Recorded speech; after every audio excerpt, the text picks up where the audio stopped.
I don't understand how they can say that we're going to compromise safety.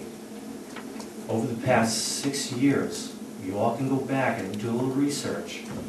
That wage line has been underexpended by $300,000 a year for the last 6 years. $300,000. So how can he say now, with 25 officers, that we're going to compromise safety?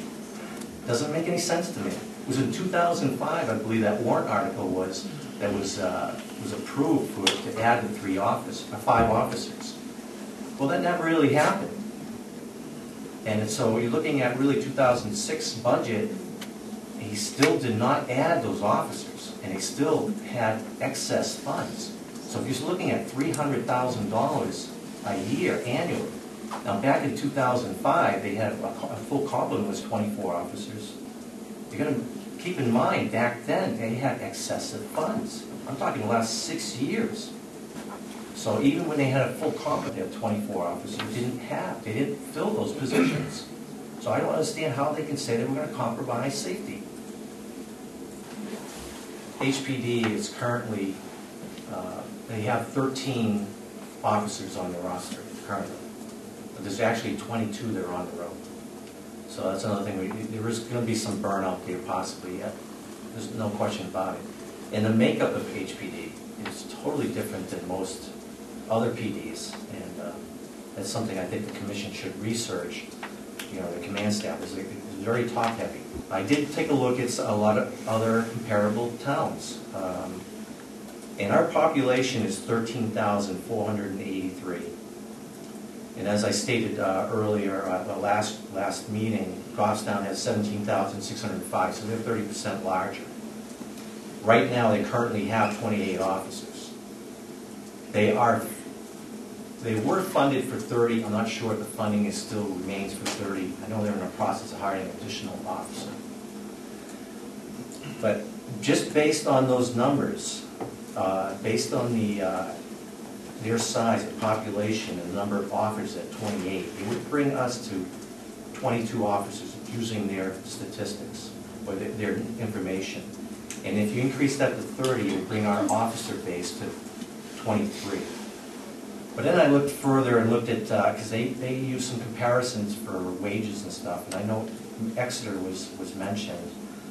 So I just want to give you what the population, these are 2008 population amounts.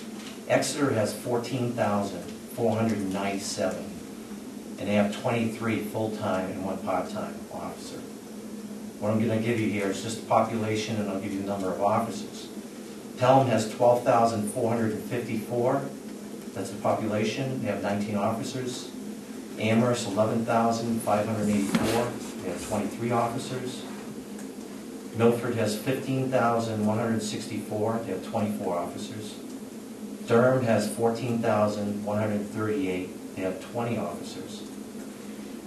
Wyndham has 12,823, and they have 17 officers. Now, based on this information, I've taken all this information and even added all the population together and divided by the number of officers that they have. Just added them all up. And it comes out to about 23 officers max. 22 to 23. And we're proposing 25. I mean, funding for 25. So I don't think that we have an issue here. Goffstown has a fair amount of commercial space, and it's so much like our town. Like they have Glen Lake that's in between, so they kind of almost like, you know, like us, we have west side and east side. They have a very, very similar situation. But what I'm getting at is that I think Goffstown is a great comparison. So if you utilize Goffstown, we still would be looking at, you know, 22 officers. But I did meet with the chief of Goffstown for over an hour yesterday, and he is making $89,000 a year. So I don't know where this one captain came about, but yes, that is correct. They have 2 captains, 2 lieutenants, 2 detectives, and a chief, for a total of 7 for their command staff. We have 9. And for a department, it should be 30% smaller.